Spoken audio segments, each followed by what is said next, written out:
Hello बच्चों, welcome to M12। आज आपके साइंस के जो 8th क्लास के आपके क्वेश्चंस हैं उसमें हम चैप्टर 1 से स्टार्ट करने वाले हैं।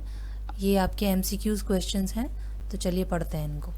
आपका आज पहला क्वेश्चन है, पहला चैप्टर है ये। उसका पहला क्वेश्चन है, मिट्टी को ढीला करने की प्रक्रिया को क्या कहते हैं। आपके ऑप्शन है जुताई, कटाई, छिड़काव या निराई।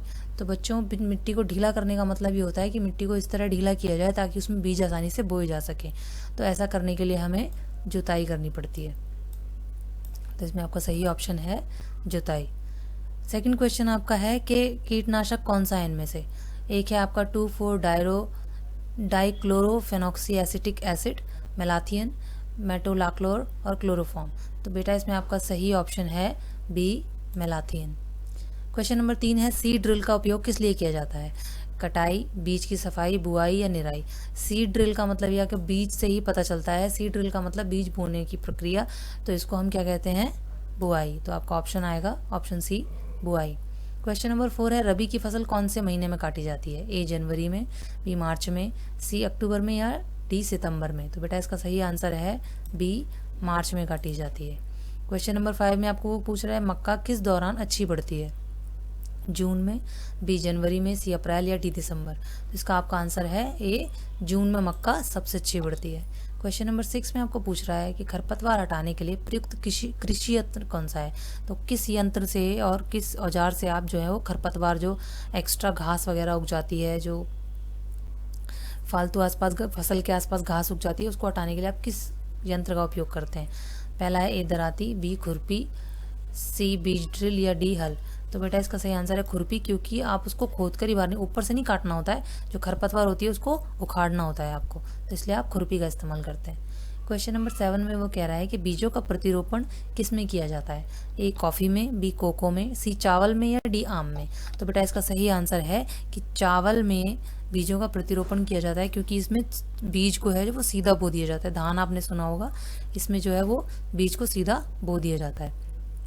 क्वेश्चन नंबर 8 में पूछ रहा है कि कंपोस्ट, जिसे कूड़ा खाद कहते हैं, वो क्या है। गोबर की खाद यानी मैन्योर है, उर्वरक है, कीटनाशक है या खरपतवार है। तो बच्चों वो है गोबर की खाद। क्वेश्चन नंबर 9 है आपका, BHC बेंजीन हेक्साक्लोराइड क्या है। घास फूस नाशी, उर्वरक, कवकनाशी या कीटनाशक। तो बच्चों आपका ये जो बेंजीन हेक्साक्लोराइड है ये आपका कीटनाशक है। क्वेश्चन नंबर 10 पूछ रहा है, वो पोषक तत्वों से भरपूर रासायनिक पदार्थ क्या कहलाते हैं।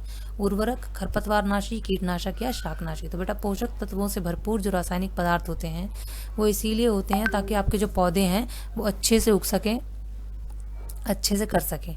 तो इसलिए हम क्या डालते हैं फसलों को अच्छी तरह से उगने के लिए, उर्वरक। तो आपका ऑप्शन सही क्या है, ए, उर्वरक। ये आपका फर्स्ट चैप्टर खत्म हो गया बच्चों। आपके सेकंड चैप्टर के जो MCQs हैं वो इस तरह हैं। क्वेश्चन नंबर 1 है आपका, यीस्ट का उपयोग किसके उत्पादन में किया जाता है। ए चीनी, बी शराब, सी हाइड्रोक्लोरिक एसिड या डी ऑक्सीजन। तो बेटा इसका सही आंसर है आपका शराब। जो शराब है वो यीस्ट यानी खमीर का उपयोग करके बनाई जाती है, क्योंकि इसमें सड़ाकर खमीर उगाया जाता है अंगूर से या जिस भी चीज़ से, तो उसको यीस्ट का बनाया जाता है, उसके बाद उससे बनाई जाती है। कोई सेकंड क्वेश्चन है, निम्नलिखित एक एंटीबायोटिक है, क्या इसमें से एंटीबायोटिक पूछ रहा है, वो एंटीबायोटिक क्या है। सोडियम बाइकार्बोनेट, स्ट्रेप्टोमाइसिन, शराब या ईस्ट। इसका आंसर है बच्चों स्ट्रेप्टोमाइसिन। स्ट्रेप्टोमाइसिन जो है वो एक एंटीबायोटिक है। नेक्स्ट क्वेश्चन है आपका क्वेश्चन नंबर 3, मलेरिया पैदा करने वाले प्रोटोजोआ का वाहक क्या है। तो मलेरिया आपको पता है, आपने शुरू से कई बार सुना होगा कि मादा एनाफिलीज मच्छर जो होती है वो मलेरिया की सबसे बड़ी वाहक होती है। तो मलेरिया पैदा करने वाला प्रोटोजोआ का वाहक कौन हुआ, मादा एनाफिलीज मच्छर। क्वेश्चन नंबर 4 है आपका, संचारी रोगों में सबसे आम वाहक कौन सा है। यानी कि जो कांटेक्ट से या आपस में किसी भी प्रकार के संचार से जो रोग फैलते हैं, उन रोगों को जो लेकर कैरी करने वाले, जो आम वाहक लेकर घूमने वाले जो सबसे आम वाहक होता है, कौन है वो। इसका ऑप्शन आपको दे रहा है वो चींटी, घरेलू मक्खी, ड्रैगन फ्लाई या मकड़ी। तो बच्चों इसमें है आपका घरेलू मक्खी। क्यों, क्योंकि वो कई ऐसी चीज़ों पर बैठती है, वो कूड़े पर भी बैठती है, वो गंदगी पर भी बैठती है और फिर आपकी बॉडी पर भी बैठती है। तो उसमें क्या होता है कि आराम से रोग का संचार बहुत अच्छे से आराम से हो जाता है। क्वेश्चन नंबर 5 में वो पूछ रहा है कि ब्रेड या इडली का जो आटा है वो किस कारण से उठता है। यानी कि जो फूल जाता है ना आटा, ब्रेड या इडली जब हम बनाते हैं तो वो फूल जाता है, जो वो किस वजह से होता है। उसमें आपके ऑप्शन है ए गर्मी, बी पिसाई, खमीर कोशिकाओं में वृद्धि या सानना। तो ऑब्वियसली जब हम उसको कहते हैं कि उसमें खमीर उठ गया है आटे में, तो ऑब्वियसली वो किस वजह से होता है, जब खमीर कोशिकाओं में वृद्धि हो जाती है। क्वेश्चन नंबर 6 में वो कह रहा है कि चीनी के अल्कोहल में बदलने की प्रक्रिया को क्या कहते हैं। तो बच्चों इस प्रक्रिया को किण्वन कहते हैं। आपको याद रखना है कि जब चीनी को अल्कोहल में बदलने की जो प्रक्रिया होती है उसे किण्वन कहते हैं। क्वेश्चन नंबर 7, शराब का उत्पादन किसकी सहायता से होता है। हम अभी पर पढ़ चुके हैं, देखिए हमने इस क्वेश्चन में पढ़ा था, यीस्ट का उपयोग किसके उत्पादन में होता है, शराब के उत्पादन में। तो वही आंसर आपका यहाँ आएगा, शराब का उत्पादन किसकी सहायता से होता है बच्चों, यीस्ट की सहायता से। क्वेश्चन नंबर 8 है आपका, निम्नलिखित में से कौन सी दवा एक ज्वरनाशक है। मतलब कि इसमें बुखार, ज्वर आपका होता है बुखार, तो बुखार को खत्म करने के लिए हम कौन सी दवाई खाते हैं, इंसुलिन लेते हैं नहीं, शराब पीते हैं नहीं, स्ट्रेप्टोमाइसिन खाते हैं नहीं, हम पैरासीटामोल खाते हैं। आपने सुना होगा अपने घर में बहुत कभी बुखार हो जाता है तो पैरासीटामोल खाते हैं ना, तो पैरासीटामोल जो है वो इसलिए बुखार के लिए यूज़ की जाती है। क्वेश्चन नंबर 9 है आपका, ब्रेड या डोसे के आटे को ऊपर उठाने में क्या चीज़ मदद करती है। गर्मी, पीस, खमीर कोशिकाओं में वृद्धि या कम दबाव। ये बेटा वही क्वेश्चन एक्चुअली रिपीट हो गया है कि ब्रेड या डोसे का आटा जो होता है उसको ऊपर उठाने में क्या होता है, खमीर उठता है, तो खमीर कोशिकाओं में वृद्धि होती है, वो तभी उठता है। क्वेश्चन नंबर 10 है आपका, जलीय खाद्य श्रृंखला में शैवाल की स्थिति क्या है। शैवाल एक उपभोक्ता है, शैवाल उत्पादक है, शैवाल मेजबान है या वो आकार में छोटा है। तो बच्चों शैवाल जो है वो उत्पादक होता है। क्वेश्चन नंबर 11, छड़ के आकार के जीवाणु को क्या कहते हैं, बैसिलस, कोकस, विब्रियो या स्पिरिलम। तो बेटा छड़ के आकार का जो जीवाणु होता है उसे बैसिलस कहते हैं। क्वेश्चन नंबर 12, मटर की जड़ में उपस्थित जीवाणु का क्या नाम होता है। क्या वो कोलाई होता है, प्लाज्मोडियम, राइजोबियम या फिर पेनिसिलिन। तो बच्चों एक बार याद रखेंगे, मटर की जड़ में जो उपस्थित जीवाणु है उसको हम राइजोबियम कहते हैं। क्वेश्चन नंबर 13, वह सूक्ष्म जीव जिसमें क्लोरोफिल होता है उसे क्या कहते हैं। कौन सा ऐसा सूक्ष्म जीव है जिसमें क्लोरोफिल पाया जाता है, विषाणु, कवक, शैवाल या सभी। तो बच्चों इसका आंसर आपका है शैवाल। केवल शैवाल ऐसा सूक्ष्म जीव है जिसमें क्लोरोफिल पाया जाता है। क्वेश्चन नंबर 14, प्रोटोजोआ के कारण होने वाले कौन से रोग हैं, तपेदिक, पोलियो, टाइफाइड या मलेरिया। तो बच्चों आपका आंसर है मलेरिया। जो मादा एनाप्लीज मच्छर की वजह से होता है तो वो मलेरिया का जो प्रोटोजोआ है जिस वजह से मलेरिया होता है उसको वो कैरी करती है। क्वेश्चन नंबर 15, कौन मिट्टी में वायुमंडलीय नाइट्रोजन को स्थिर नहीं कर सकता है। यानी कि मिट्टी में वायुमंडल की जो नाइट्रोजन है उसको स्थिर नहीं रहने देता, कौन नहीं रहने देता है, राइजोबियम, क्लोस्ट्रीडियम, एजोटोबैक्टर या फिर पेनिसिलिन। तो बच्चों इसका आंसर है आपका पेनिसिलिन। क्वेश्चन नंबर 16 है, कवक से होने वाला रोग कौन सा है, खसरा, चेचक, पोलियो या दांत। तो बच्चों कवक से हमें दाद होता है।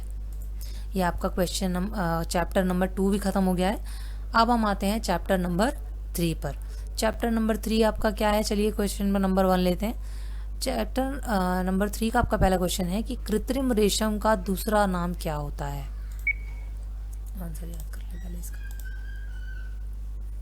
ए नायलॉन, बी रेयान, सी एक्रेलिक या डी पॉलिएस्टर। तो इसका आपका आंसर है रेयान। कृत्रिम रेशम को हम रेयान भी कहते हैं। क्वेश्चन नंबर 2 है, कृत्रिम ऊन के रूप में किस फाइबर का उपयोग किया जाता है, एक्रेलिक का, रेयान का, नायलॉन का या कपास का। तो बच्चों कृत्रिम ऊन के रूप में हम एक्रेलिक का यूज करते हैं। क्वेश्चन नंबर 3 है, बहुलक छोटी इकाइयों से बने होते हैं जिन्हें क्या कहते हैं, परतें, अणु, कोशिकाएं या एकलक। बहुलक जिन छोटी इकाइयों से बने होते हैं बच्चों उनको एकलक कहते हैं। एकलक से मिलकर बहुलक बनते हैं। क्वेश्चन नंबर 4 है आपका, सबसे मजबूत सिंथेटिक फाइबर कौन सा है, नायलॉन, रेयान, पॉलिएस्टर या एक्रेलिक।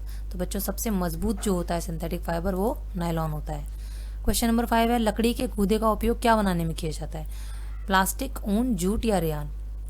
ऊन आपको पता है नेचुरल होता है, ठीक है, जूट भी नहीं बनता है लकड़ी के गूदे से, प्लास्टिक तो बिल्कुल नहीं बनती है। तो आंसर आपका क्या है, रेयान है जो लकड़ी के गूदे से बनाया जाता है। क्वेश्चन नंबर 6 है, निम्नलिखित में से कौन सा प्राकृतिक फाइबर है। तो हमने अभी यही देखा था, ऊन, नायलॉन, पीवीसी, पॉलिथीन, ये सब नायलॉन, पीवीसी और पॉलिथीन जो है वो कृत्रिम होते हैं। सिर्फ ऊन ऐसा है जो प्राकृतिक रूप से पाया जाता है और प्राकृतिक रूप से हमें डायरेक्टली ऊन के रूप में मिल जाता है। क्वेश्चन नंबर 7 में वो पूछ रहा है कि मेलामाइन क्या है। मेलामाइन थर्मोप्लास्टिक पॉलीमर है या थर्मोसेटिंग पॉलीमर है, फाइबर है या इलास्टोमर है। तो बच्चों मेलामाइन जो है वो आपका है थर्मोसेटिंग पॉलीमर। क्या है, थर्मोसेटिंग पॉलीमर। क्वेश्चन नंबर 8 है आपका, कारखानों में उत्पादित फाइबर को क्या कहते हैं। अब कारखानों में उत्पादित फाइबर का मतलब जो है कृत्रिम फाइबर, तो वो उसे मानव निर्मित कहेंगे, प्राकृतिक कहेंगे, सिंथेटिक कहेंगे या ए और सी कहेंगे? तो बच्चों इसमें आपका ऑप्शन डी आएगा, दोनों। मानव निर्मित हो या सिंथेटिक हो, दोनों का मतलब एक ही होता है कि वो कृत्रिम फाइबर है। क्वेश्चन नंबर 9 है आपका पीईटी डैश बहुलक है। पीईटी किस प्रकार का बहुलक है? पॉलिएस्टर, पॉलिएमाइड, नायलॉन या थर्मोसेटिंग? तो बेटा इसका आपका आंसर है पॉलिएस्टर। पीईटी एक पॉलिएस्टर बहुलक है। क्वेश्चन नंबर 10 है निम्नलिखित में से किसका पुनर्चक्रण नहीं किया जा सकता? खिलौने, कुकर के हैंडल, कैरी बैग या प्लास्टिक की कुर्सी? तो खिलौने को भी आप पुनर्चक्रण कर सकते हो, रिसाइकल कर सकते हो। कैरी बैग को भी आप रिसाइकल करते हैं। प्लास्टिक की कुर्सी को भी रिसाइकल किया जा सकता है। प्लास्टिक की कुर्सी का कुछ और भी बनाया जा सकता है, लेकिन कुकर का हैंडल ऐसा है जिसका पुनर्चक्रण नहीं किया जा सकता। थर्ड चैप्टर आपका फिनिश हो गया बच्चों। क्वेश्चन आपका आता है चैप्टर नंबर 4।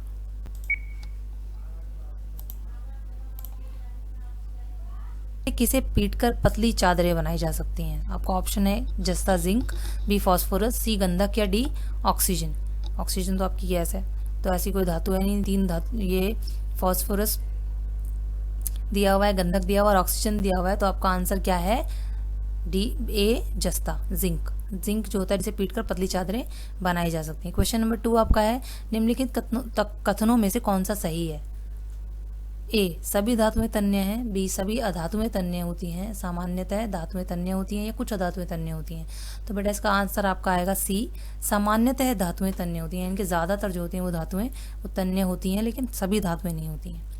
क्वेश्चन नंबर 3 है कौन निम्नलिखित में से कौन कमरे के तापमान पर एक तरल है? ए लोहा, बी ब्रोमीन, सी आयोडीन और डी फास्फोरस? तो बेटा ये सभी ठोस होते हैं, लोहा, आयोडीन और फास्फोरस। सिर्फ एक ब्रोमीन ऐसी धातु है जो कमरे के तापमान पर तरल होती है। क्वेश्चन नंबर 4 में वो कह रहा है सबसे ज्यादा क्रियाशील धातु क्या है? कॉपर, सिल्वर, पोटेशियम या कैल्शियम? तो बेटा सबसे ज्यादा क्रियाशील धातु आपकी होती है पोटेशियम। क्वेश्चन नंबर 5 है जो धातु कमरे के तापमान पर तरल होती है? अब यहाँ हमने देखा वो ये अधातु है। जो धातु कमरे के तापमान पर तरल होती है वो है बेटा पारा। बस पारा और ब्रोमीन में यही फर्क है, दोनों कमरे के तापमान पर तरल होते हैं, लेकिन ब्रोमीन एक धातु है और पारा एक धातु है। क्वेश्चन नंबर 6 है निम्नलिखित में से कौन सी धातु सबसे अधिक तन्य होती है? एल्यूमिनियम, तांबा, चांदी या सोना?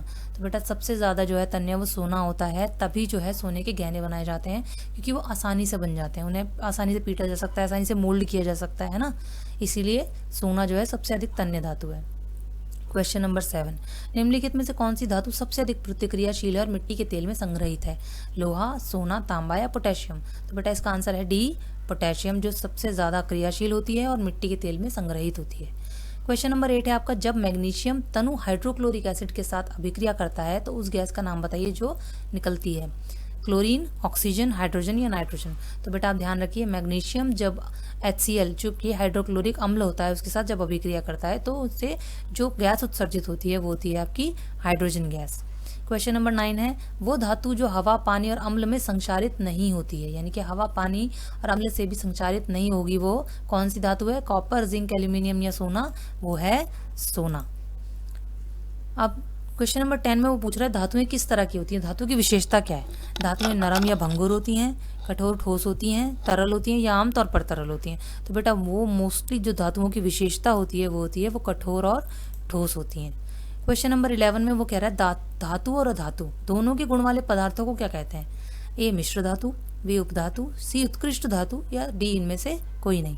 तो बेटा जो जिनमें धातु और अधातु दोनों के गुण होते हैं उनको हम उपधातु कहते हैं। क्वेश्चन नंबर 12 है आपका कौन सी धातु ठंडे पानी के साथ आसानी से प्रतिक्रिया कर लेती है? सोना, चांदी, मैग्नीशियम या कैल्शियम? इसका आंसर है बेटा आपका कैल्शियम, क्योंकि कैल्शियम जो है वो आसानी से ठंडे पानी के साथ भी घुल जाता है। ये आपका 4th चैप्टर भी खत्म हो गया है। अब हम आते हैं अपने 5th चैप्टर पर। का पहला क्वेश्चन है कि खनिज इनमें से क्या है? ए है आपका ऑप्शन प्राकृतिक संसाधन, दूसरा है अटूट प्राकृतिक संसाधन, तीसरा संपूर्ण प्राकृतिक संसाधन और चौथा है ये सभी। तो बच्चों आप इसमें लिखेंगे आपका ऑप्शन सी संपूर्ण प्राकृतिक संसाधन। क्वेश्चन नंबर 2 है आपका पेट्रोलियम मुख्य रूप से निम्नलिखित में से किस वर्ग का मिश्रण है? ए कार्बोहाइड्रेट, बी कार्बोजेन, सी हाइड्रोकार्बन या डी अल्कोहल?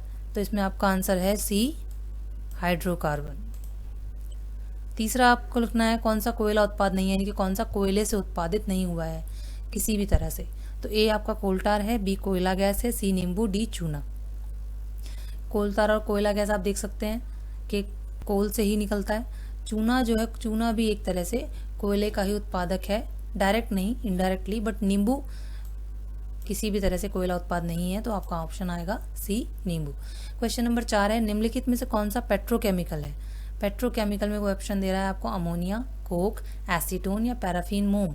तो इसमें आपको ऑप्शन में आंसर लिखना है डी, पैराफिन मोम या पैराफिन वैक्स जो आपका होता है, ये एक पेट्रोकेमिकल माना जाता है। क्वेश्चन नंबर 5 है, मृत वनस्पति का कोयले में रूपांतरण क्या कहलाता है? वो कह रहा है कि जब वनस्पतियाँ, बहुत सारे जंगल में वनस्पतियाँ मर जाती हैं, ज़मीन में दब जाती हैं, उनके दबे रहने के कारण जब उनका कोयले में रूपांतरण हो जाता है, जब वो कोयले में बदल जाती हैं, तो उस जो प्रक्रिया होती है उस प्रक्रिया को क्या कहते हैं? ऑप्शन है आपका एक, कार्बनीकरण, आसवन, कोयला गैस या प्राकृतिक गैस। कोयला गैस या प्राकृतिक गैस कोई प्रक्रिया नहीं है। आसवन प्रक्रिया भी आपकी, जो आपको लाखों करोड़ों साल तक कोयला बनने की प्रक्रिया होती है ना, आसवन प्रक्रिया नहीं कहते हैं उसको, कार्बनीकरण कहते हैं। जब कार्बन डेटिंग जिसमें की जाती है, आपको याद है ना, कार्बन डेटिंग पुरानी वस्तुओं को पता लगाने के लिए की जाती है। उसी प्रकार से जब किसी चीज़ को बनने में बहुत ज़्यादा वक्त लगता है, कोयले को पता है आपको बनने में लाखों करोड़ों वक्त साल लग जाते हैं, तो उसे कार्बनीकरण कहते हैं। एलपीजी का क्वेश्चन नंबर 6 में आपको पूछ रहा है, वो एलपीजी का पूर्ण रूप क्या है? लाइट पेट्रोलियम गैस, तरलीकृत पेट्रोलियम गैस, गैस की लंबी पाइप या लंबी पेट्रोलियम गैस। तो बेटा इसका आपका आंसर है तरलीकृत पेट्रोलियम गैस, क्योंकि एलपीजी का फुल फॉर्म होता है लिक्विफाइड पेट्रोलियम गैस। तो लिक्विफाइड का है तरलीकृत, हम हिंदी में लिख रहे हैं, तो तरलीकृत पेट्रोलियम गैस। क्वेश्चन नंबर 7 है, उच्च दाब में संग्रहित प्राकृतिक गैस क्या कहलाती है? सीएनजी, एलपीजी, केएलजी या पीएनपी। तो बेटा इसका आंसर है आपका सीएनजी। उच्च दाब में जो संग्रहित प्राकृतिक गैस होती है वो सीएनजी कहलाती है। बताइए, जब सड़क की सतह हमें बनानी होती है तो उसके लिए किस प्रकार की जो उत्पाद है, पेट्रोलियम उत्पाद, किस प्रकार का जो है वो सबसे बेस्ट रहता है?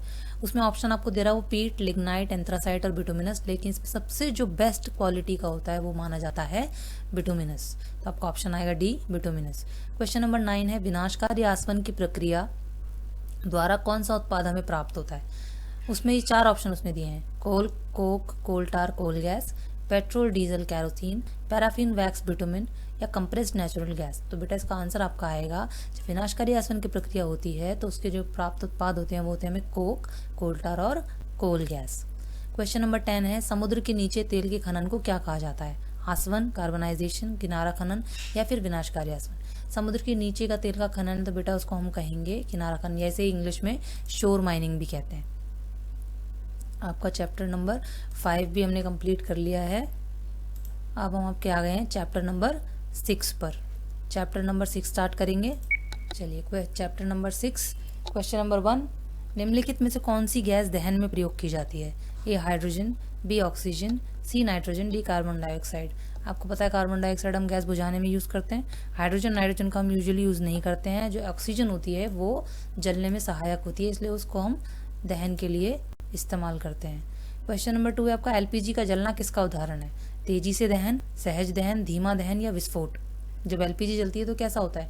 तेजी से जलती है, आराम से जलती है, धीरे जलती है या फिर विस्फोट हो जाता है? तो बेटा वो तेजी से जलती है। जब एलपीजी गैस जलती है तो तेजी से जलती है।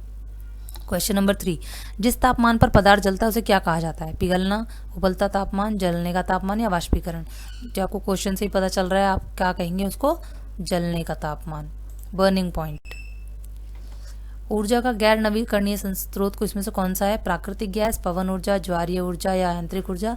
तो बेटा पवन ऊर्जा, ज्वारीय ऊर्जा, यांत्रिक ऊर्जा, तीनों आपके नवीकरणीय साधन है। जो आपका अनवीकरणीय साधन है वो है आपका प्राकृतिक गैस, क्योंकि इसे बनने में भी करोड़ों साल लगते हैं।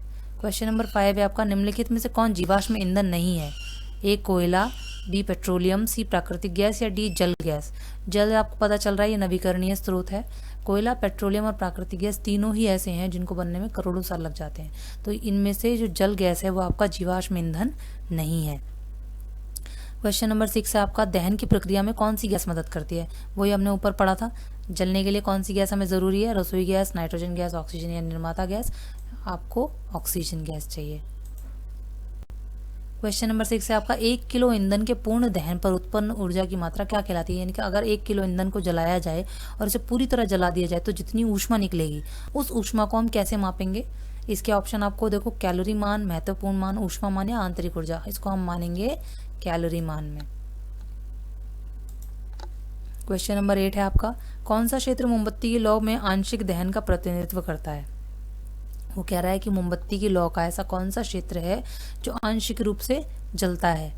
तो इस बाहरी क्षेत्र, मध्य, आंतरिक या निचला क्षेत्र? तो बेटा इसका आंसर है आपका मध्य क्षेत्र, क्योंकि बीच का पार्ट जलता है मेन। तो क्वेश्चन नंबर 9 है आपका, एक बंद कमरे में कोयले को जलाने से क्या उत्पन्न होगा? Nitrogen oxide, carbon dioxide, carbon monoxide या ऑक्सीजन? तो बेटा आपका इसका आंसर है कार्बन मोनोऑक्साइड।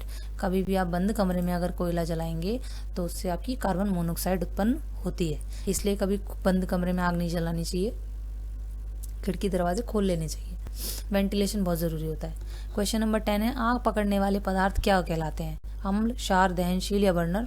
दहन माने जलना होता है, ये आपके नाम से ही पता चल रहा है कि जो जलने वाले पदार्थ होते हैं, आग पकड़ने वाले पदार्थ हैं, उनको दहनशील कहा जाता है। ये आपका चैप्टर नंबर 6 ओवर हो गया है। अब हम पढ़ेंगे आपका चैप्टर नंबर 7। चलिए अब इसका क्वेश्चन नंबर 1 ले लें, चैप्टर 7 का। क्वेश्चन नंबर 1 है, वनों की सफाई को क्या कहा जाता है? वनों की कटाई, मरुस्थलीकरण, वनों की कटाई या स्वच्छता? बेटा ये ऑप्शन 2 बार आ गया, पर इसको जो आंसर सही है वो हम कहेंगे वनों की कटाई। वनों की सफाई यानी कि वनों को काटना। वनों की कटाई से क्या होता है? पृथ्वी के तापमान में वृद्धि हो जाती है, O2 और CO2 में असंतुलन हो जाता है, वर्षा में वृद्धि हो जाती है, या दोनों A और B? तो इसका आंसर है बेटा आपका A और B, क्योंकि जब आप वन काटते हैं तो प्रॉपरली वायुमंडल में ऑक्सीजन नहीं मिलती है और पृथ्वी के तापमान में जो है वो वृद्धि हो जाती है, और इस तरह से ऑक्सीजन और कार्बन डाइऑक्साइड का जो है वो संतुलन बिगड़ जाता है। क्वेश्चन नंबर 3 आपका, प्रकाश संश्लेषण के लिए पौधों को निम्नलिखित में से कौन सी गैस की आवश्यकता होती है? ऑक्सीजन, नाइट्रोजन, कार्बन डाइऑक्साइड या सल्फर? तो बेटा प्रकाश संश्लेषण के लिए पौधों को कार्बन डाइऑक्साइड चाहिए होती है। ऑक्सीजन किसे चाहिए होती है जीने के लिए? हमें। पौधों को प्रकाश संश्लेषण के लिए क्या चाहिए? Carbon dioxide. क्वेश्चन नंबर 4 है, पौधों द्वारा अपना भोजन स्वयं तैयार करने की प्रक्रिया। अब वो कह रहा है कि इसमें प्रकाश संश्लेषण के लिए ऑक्सीजन, कार्बन डाइऑक्साइड चाहिए होती है, लेकिन पौधों द्वारा अपना भोजन स्वयं तैयार करने की प्रक्रिया को क्या कहते हैं? ये देखिए हमने पढ़ा हुआ है ऑलरेडी, औद्योगिकरण नहीं कहते हैं, चोरी नहीं कहते हैं, बंध्याकरण नहीं कहते हैं, हम कहते हैं प्रकाश संश्लेषण। क्वेश्चन नंबर 5, कार्बन डाइऑक्साइड की मात्रा में वृद्धि के परिणाम स्वरूप क्या होता है? सर्दी का मौसम, ग्लोबल वार्मिंग, वर्षा या ये सभी? तो बेटा कार्बन डाइऑक्साइड जब वायुमंडल में बढ़ जाती है तो उससे ग्लोबल वार्मिंग हो जाती है। क्वेश्चन नंबर 6 है, वर्षा में कमी के कारण क्या हो सकता है? अगर बारिश नहीं होती है, बहुत टाइम तक बारिश नहीं होती तो क्या पड़ता है? सूखा पड़ता है, ठंड पड़ती है, हरियाली होती है, इनमें से कोई नहीं होता है। आपको पता है जब बारिश नहीं होती है तो सूखा पड़ता है। क्वेश्चन नंबर 7 है, मिट्टी की ऊपरी परत को हटाने को क्या होता है? मिट्टी की ऊपरी परत हटाते हैं तो मरुस्थलीकरण, वर्षा, हिमपात या वनों की कटाई? तो बेटा मरुस्थलीकरण इसे बोला जाता है। इसको टर्म को क्या कहते हैं? मिट्टी की जब ऊपरी परत हटाई जाती है तो उसे क्या कहते हैं? मरुस्थलीकरण। क्वेश्चन नंबर 8 है, उस क्षेत्र का नाम बताइए जो जीवन का समर्थन करता है और जहां जीवित जीव मौजूद हैं। वायुमंडल, लिथोस्फीयर, बायोस्फीयर या इनमें से कोई नहीं? इसका आंसर आपका बायोस्फीयर है।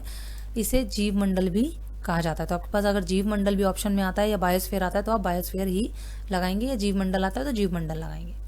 क्वेश्चन नंबर 9 है, पृथ्वी पर रहने वाले जीवों की विविधता को क्या कहा जाता है? तो बेटा ये नाम से साफ पता चल रहा है, खाद्य श्रृंखला नहीं कहते हैं जीवों को, स्थल मंडल नहीं कहते हैं, संबंध भी नहीं कहते हैं, जैव विविधता कहते हैं। जो जीवों में विविधता पाई जाती है, डिफरेंस पाया जाता है, अलग अलग रूप में जीवों के गुण पाए जाते हैं, उनके तरीके पाए जाते हैं, उनको जैव विविधता कहा जाता है। क्वेश्चन नंबर 10 है आपका, एक बायोस्फीयर रिजर्व का नाम बताइए जहाँ पौधे और जानवर ऊपरी हिमालय पर्वतमाला और निचले पश्चिमी घाट के समान है। तो इसमें आपको उसने 4 ऑप्शन दिए हैं, Nanda Devi biosphere reserve, Kaziranga biosphere reserve, Pachmarhi biosphere reserve या दुधवा नेशनल पार्क। इसका आंसर है आपका पंचमढ़ी बायोस्फीयर रिजर्व। अब आपका ये आपका 7th क्वेश्चन भी खत्म हो गया बच्चों।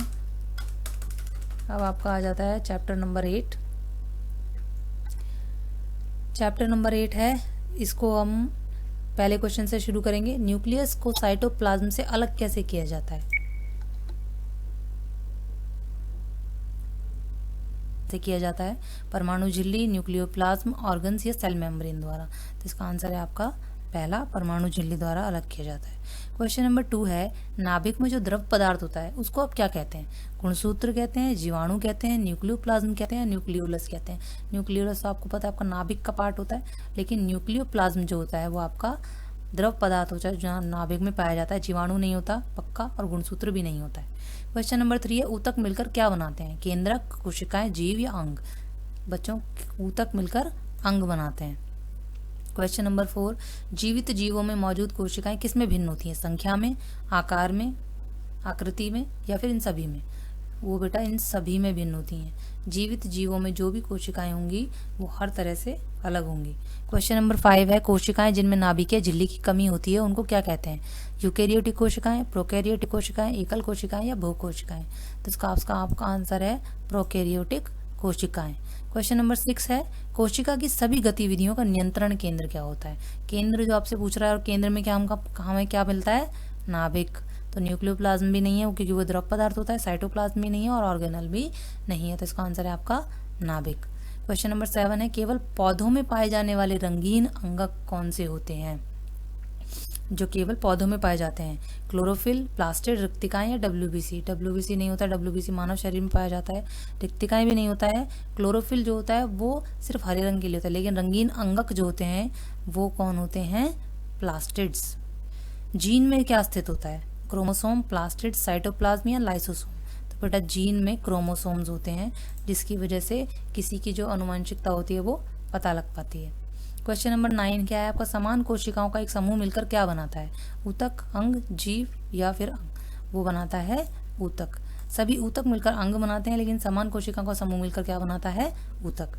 क्वेश्चन नंबर 10 है आपका, वो जीव जिसमें केवल एक ही कोशिका होती है उसे क्या कहते हैं? ये तो आपको ऊपर क्वेश्चन से ही पता चल रहा है। जिसमें एक ही कोशिका होती है उसको हम अंगक नहीं कह सकते, ये सभी भी नहीं कह सकते, बहुकोशिकीय भी नहीं कह सकते, उसे हम क्या कहेंगे? एक कोशिकीय जीव। ये तो आपको क्वेश्चन से ही आंसर मिल रहा है कि एक ही कोशिका जिनमें होती है उनको हम कहते हैं एक कोशिकीय जीव। तो आपकी 8 चैप्टर्स आज हमने कवर कर दिए हैं, हम बाकी के चैप्टर्स अगले वीडियो में कवर करेंगे। आपको अब ध्यान से पढ़ना है, प्रैक्टिस करते रहिएगा, और अगर आपको ये वीडियो अच्छी लगी हो तो ज़्यादा से ज़्यादा इसे शेयर करिएगा, लाइक करिएगा और सब्सक्राइब जरूर करिएगा हमारे चैनल को। हम चाहते हैं कि आप ज़्यादा से ज़्यादा पढ़ें और अच्छे से अच्छे पेपर में स्कोर करें, तो इसलिए हम आपके साथ हैं।